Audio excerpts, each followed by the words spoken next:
Hi friends, एक नया video में आप सभी का स्वागत है। और आज हम लोग बात करेंगे जो टोला सेवक और तालीमी मरकज़ होता है उनके जो ऑब्जर्वर होते हैं उनका एक वैकेंसी आई है जिससे कि हम लोग केआरपी के नाम से जानते हैं। तो यहाँ पर देखिए, केआरपी का फुल फॉर्म होता है की रिसोर्स पर्सन। इसका जो रिक्त पद है उस पर ऑनलाइन के माध्यम से आवेदन किया जा रहा है। तो इसमें क्या एग्ज़ाम होगा या एग्ज़ाम के माध्यम से होगा बहाली, या फिर किस तरह से बहाली होगा, इसके तमाम बिंदुओं पर हम लोग चर्चा करेंगे। और साथ ही साथ इसके जो संबंधित जो सीटें दी गई है सभी ज़िलों का, उसका हम लोग अवलोकन करेंगे, देखेंगे उसमें कितने सीटें कहाँ पर दी गई है। तो देखिए यहाँ पर लेटर शिक्षा विभाग, जन शिक्षा निदेशालय, आवश्यक सूचना बिहार सरकार के द्वारा ये निकाली गई है। ठीक है। महादलित, दलित एवं अल्पसंख्यक अति पिछड़ा अक्षरांचल योजना के अधीन संचालित कार्यक्रम के अंतर्गत कार्यरत उत्थान केंद्रों एवं तालीमी मरकजों के अनुश्रवण प्रबोधन हेतु प्रखंड स्तर पर केआरपी तो बता दिए थे। इस केआरपी के रिक्त पदों पर चयन करने के लिए ऑनलाइन आवेदन प्राप्त किया जाना है।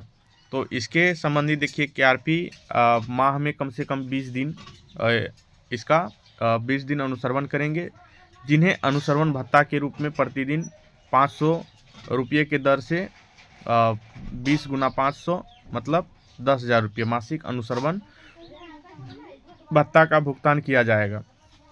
इस पद पर चयनित व्यक्ति भविष्य में नियमित नियुक्ति नियमितीकरण का कोई दावा नहीं करेंगे और ना ही ऐसा कोई दावा विचारणीय होगा। ठीक है।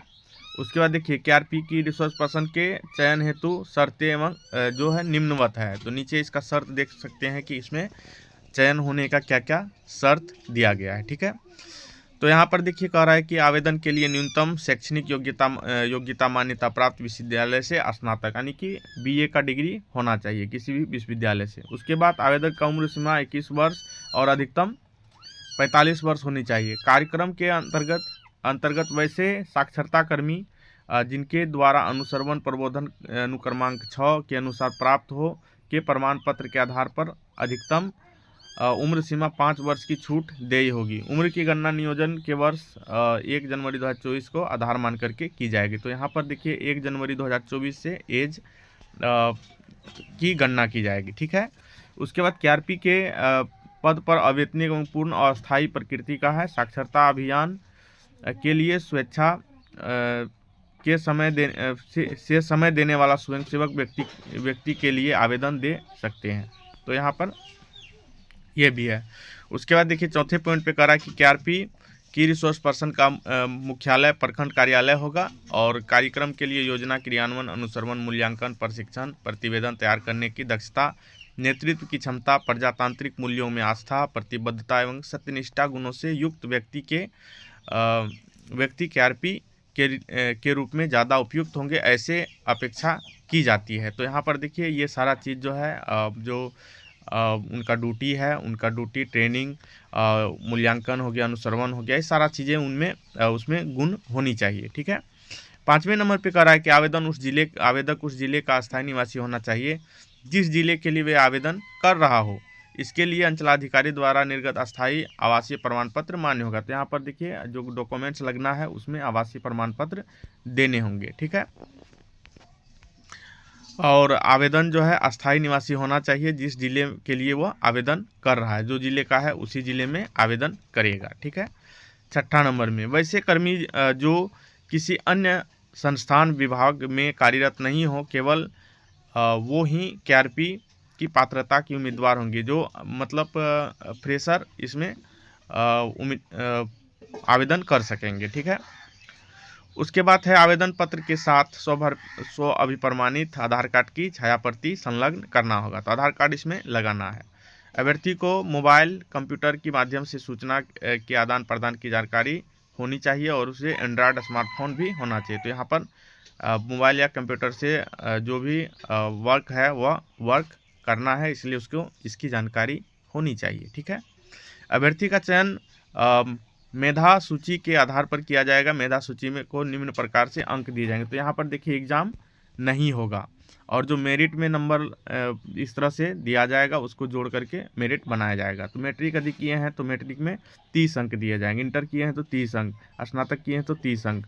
उपयुक्त सभी शैक्षणिक योग्यता 45% से कम प्राप्त अंक वाले को 10 अंक दिया जाएगा और 45 से 59 तक 20 और 60 से अधिक होने पर 30 अंक मिलेगा। ठीक है।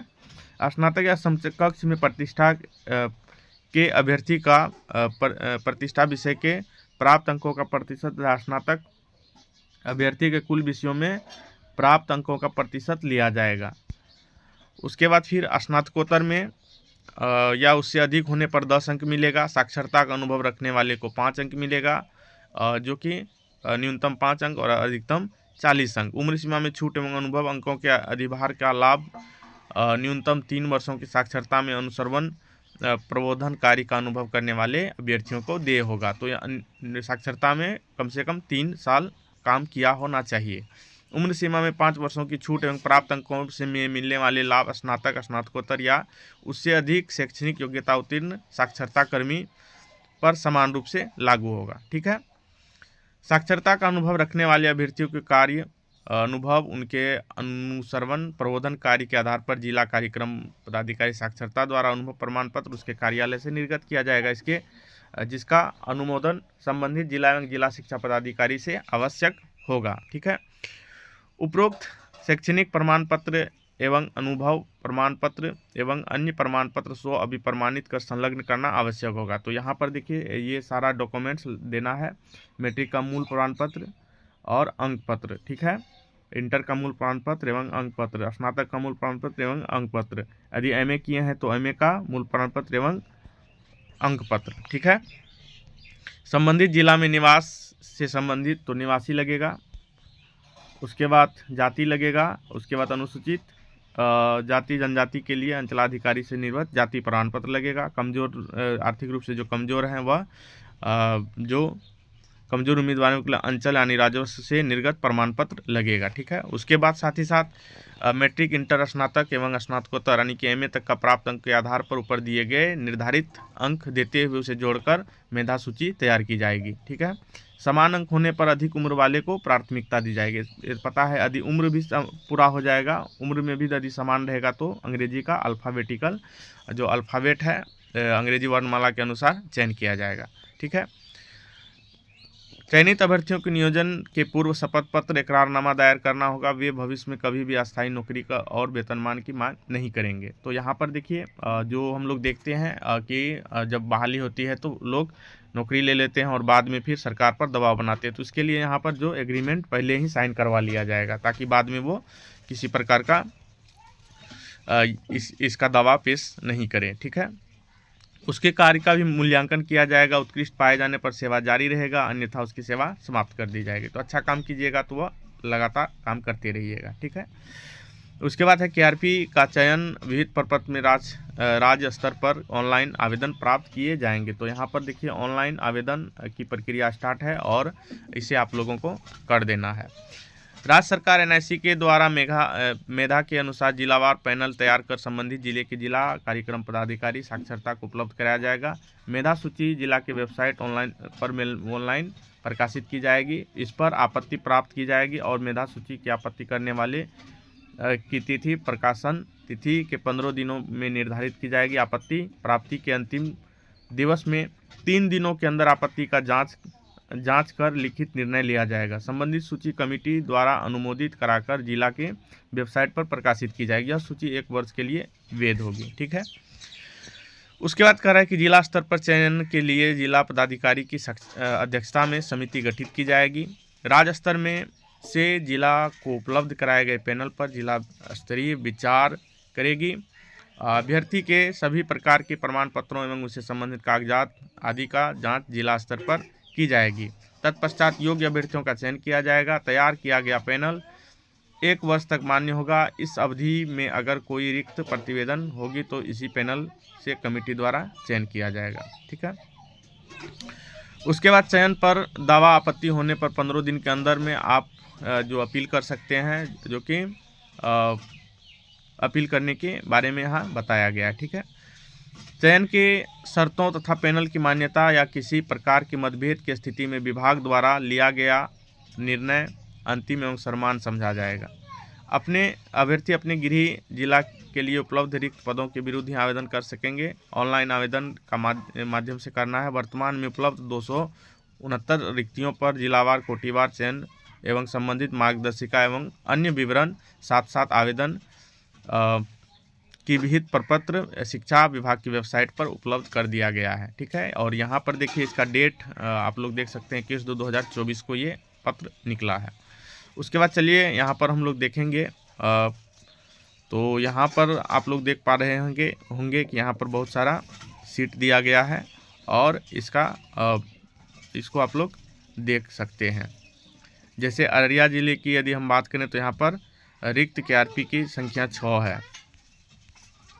सभी जिलों का एक बार हम लोग देख लेते हैं। पटना में 12, उसके बाद नालंदा में 8, बक्सर में 3, भोजपुर में 3, रोहतास में 5, कैमूर 5, गया 4, जहानाबाद 1, अरवल 4, औरंगाबाद 9, नवादा 8, मुजफ्फरपुर 6, सीतामढ़ी 2, शिवहर 4, वैशाली 5, पूर्वी चंपारण 26, जो कि मुझे लग रहा है कि यहाँ सबसे अधिक सीट, पश्चिमी चंपारण 18, सारण 19, सिवान 19, गोपालगंज 12, दरभंगा 4, मधुबनी 5। उसके बाद यहाँ पर देखिए जातिगत भी यहाँ पर डिवाइड किया गया है, कौन से कोटि में कौन सी सीट है। ठीक है, समस्तीपुर में 9, बेगूसराय में 8, खगड़िया में 7, पूर्णिया में 4, अररिया में 6, कटिहार में 4, किशनगंज में 4, सहरसा में 7, सुपौल में 6, मधेपुरा में 6, मुंगेर में 2, शेखपुरा में 3, लखीसराय में 2, जमुई में 5, भागलपुर में 10 और बांका में 4 सीट आपको देखने को मिलेगा। ठीक है, अररिया की यदि हम बात करें तो अररिया में 1 UR सीट है और 1 अत्यंत पिछड़ा और अनुसूचित जाति में 1 सीट अनुसूचित जाति में, और पूर्णिया में 3 सीट अनुसूचित जाति में है। तो इस तरह से यहाँ पर आपका जो सीटों की संख्या है वो दिया गया है। और यहाँ पर आवेदन से संबंधित कुछ बातें जो 2022 में एक शिक्षा विभाग का आदेश पारित हुआ था, उस आदेश में हम लोग यहाँ पर देख पा रहे हैं। ठीक है, ये सारा जो जानकारी है आप लोग एक दूसरे को शेयर कीजिए और हो सकता है किसी बेरोजगार का भला हो जाए। ठीक है, तो यहाँ पर देखिए ये जो उसका मुख्य स्रोत व्यक्ति यानी कि की रिसोर्स पर्सन के चयन एवं सेवा शर्त से संबंधित मार्गदर्शिका है और इसे क्या क्या मुख्य रूप से करना है, ये सारी बातें आप लोगों को यहाँ पर देखने को मिलता है। और इसमें जो सदस्य होते हैं, अध्यक्ष, जिला पदाधिकारी, जिला शिक्षा पदाधिकारी भी सदस्य होते हैं और जिला पदाधिकारी द्वारा मनोनीत SC ST के वर्ग के पदाधिकारी, जिला पदाधिकारी द्वारा मनोनीत अल्पसंख्यक पदाधिकारी, जिला कार्यक्रम साक्षरता, ये सचिव होते हैं। ये सारे जो कमेटी है यही पैनल तैयार करती है और साथ ही साथ जिला स्तर पर जो समिति का गठन करके इसका चयन की प्रक्रिया को पूरी की जाती है। ये सारा चीज़ आप लोगों को देखने को मिलेगा। ठीक है, और इसका जो ये हालांकि ये फॉर्मेट दिया हुआ है लेकिन आप लोगों को ऑनलाइन करना है और ऑनलाइन में बस यही सारा चीज़ें आप लोगों को देखने को मिलेगा, इसी को भरना है। ठीक है, उसके बाद ये सारी चीज़ें हैं और ये चयन जो आप लोगों को लेटर मिलेगा वो लेटर यहाँ पर दिया गया है। ठीक है, तो आज की इस वीडियो में बस यही आप लोगों को बताना था। और KRP के पद पर यदि बेरोजगार हैं तो काम करना चाहते हैं तो आपके पास सुनहरा अवसर है, आप इसका ऑनलाइन करा लीजिए और इसमें एग्ज़ाम नहीं होगा और हो सकता है आपका नंबर यदि अच्छा हो तो आपका सिलेक्शन हो जाएगा। ठीक है, तो आज के इस वीडियो में बस इतना ही और उम्मीद है कि आप लोगों को ये वीडियो बहुत ही अच्छा लगा होगा और अच्छा लगे तो अधिक से अधिक शेयर कीजिए ताकि किसी की बेरोजगारी को दूर किया जा सकता है।